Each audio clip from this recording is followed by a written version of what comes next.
1 2 3 भुट्टो साहब को तो आप सब जानते हैं, रोटी कपड़ा मकान जमहूरियत, पाकिस्तान के गरीबों की बात, पीपल्स पार्टी। कौन नहीं जानता जुल्फिकार अली भुट्टो साहब को। लेकिन आप में से क्या कोई ये बात जानता है कि भुट्टो साहब सियासत में कैसे आए? क्या आप लोग ये बात जानते हैं कि पाकिस्तान की सियासत में एक ऐसा फर्द भी था जिसे भुट्टो साहब कहते थे डैडी, और वो भुट्टो साहब को कहता था बेटा। और ऐसा हकीकत में हुआ, ये नहीं कि मैं कोई कहानी सुना रहा हूं, आप जाके इसको फैक्ट चेक कर लें। भुट्टो साहब एक शख्स को कहा करते थे मेरे डैडी, और वो शख्स बड़ी मोहब्बत के साथ देखकर कहता था मेरे बेटा। और ये कब हुआ ये मैं बताता हूं। अभी पीपल्स पार्टी नहीं बनी थी, पीपल्स पार्टी तो बनी थी 1967 में। मैं आपको बात बता रहा हूं, ये कहानी शुरू हुई 1956 से। जी हां, 23 मार्च 1956 उस वक्त के गवर्नर जनरल इस्कंदर मिर्जा ने गवर्नर जनरल का ओहदा छोड़ा और वो पाकिस्तान के पहले प्रेसिडेंट बन गए। इस्कंदर मिर्जा पाकिस्तान के पहले प्रेसिडेंट बने तो 2 साल तक उन्होंने इस प्रेसिडेंसी को चलाया, और उसके बाद इस मुल्क के अंदर उन्होंने 7 अक्टूबर 1958 को मार्शल लॉ नाफिज कर दिया। जब इस्कंदर मिर्जा ने मार्शल लॉ नाफिज कर दिया तो उस वक्त के आर्मी चीफ थे अयूब खान। तो इस्कंदर मिर्जा ने मार्शल लॉ नाफिज करने के बाद अयूब खान को चीफ मार्शल लॉ एडमिनिस्ट्रेटर का ओहदा दे दिया कि यानी ये सब आप संभालें।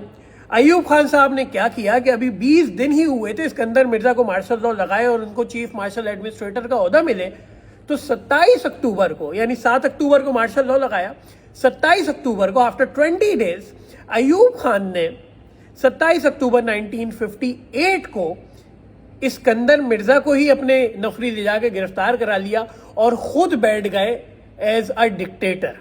पाकिस्तान के आर्मी चीफ जो थे वो बन गए अब पाकिस्तान के प्रेसिडेंट। अब जब अयूब खान साहब प्रेसिडेंट बने तो साथ में अयूब खान साहब ने एक खुद को और ओहदा दे दिया, और वो दिया फील्ड मार्शल का। यानी आज जो आप फील्ड मार्शल आसिम मुनीर सुनते हैं, ये दूसरे पाकिस्तान की तारीख के फील्ड मार्शल है। पहले जो थे वो अयूब खान थे, उन्होंने खुद साख्ता खुद को फील्ड मार्शल बना लिया था। कहानी बड़ी इंटरेस्टिंग है दोस्तों, इसको गौर से सुनिएगा। अयूब खान जो एक डिक्टेटर थे वो उन्होंने फील्ड मार्शल का ओहदा दिया, फिर उन्होंने एक कैबिनेट बनाई, यानी अपनी एक पूरी कैबिनेट जिसमें वजीर रखे कि कौन क्या देखेगा। तो अयूब खान साहब की जो पहली कैबिनेट थी उसके अंदर जुल्फिकार अली भुट्टो को वजारत तिजारत दी गई, मिनिस्ट्री ऑफ कॉमर्स दी गई, बाद में इंफॉर्मेशन दी गई, ब्रॉडकास्टिंग दी गई, उसके बाद फ्यूल पावर नेशनल रिसोर्सेज भी दी गई, उसके बाद आगे जाकर तो भाई फॉरेन मिनिस्टर भी बना दिया। तो इतनी ज्यादा नवाजिशात के बाद भुट्टो साहब से रहा नहीं गया और भुट्टो साहब ने कहा इतना तो मेरे लिए कोई नहीं कर सकता, और उन्होंने अयूब खान को अपना डैडी कह दिया। वो डैडी कहा करते थे अयूब खान को, और अयूब खान उन्हें प्यार से बेटा कहा करते थे।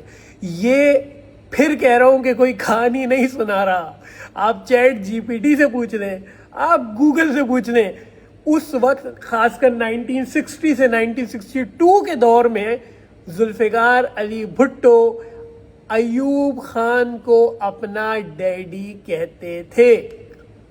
अभी मैं आपको बहुत सारे वो हकाइक बताऊंगा जो आपने पहले कहीं नहीं सुना होगे, और वो बैन है पाकिस्तान के अंदर बताना, उसकी हकीकत नहीं है। इसके अगले एपिसोड में मैं आपको बताऊंगा कि किस तरीके से इस बेटे ने अपने डैडी अयूब खान से सिफारिश करने के बाद कराची में महाजरों की आबादियों पर हमले करवाए। ये अगले एपिसोड में मैं बताऊंगा। अब तक के लिए इतना ही, जाके खुद चेक कर लें जो मैं बता रहा हूं, फैक्ट चेक करें। Ayub Khan was the father of Zulfikar Ali Bhutto, और जुल्फिकार अली भुट्टो बड़े फख्र से कहते थे डैडी, और वो इन्हें कहते थे बेटा।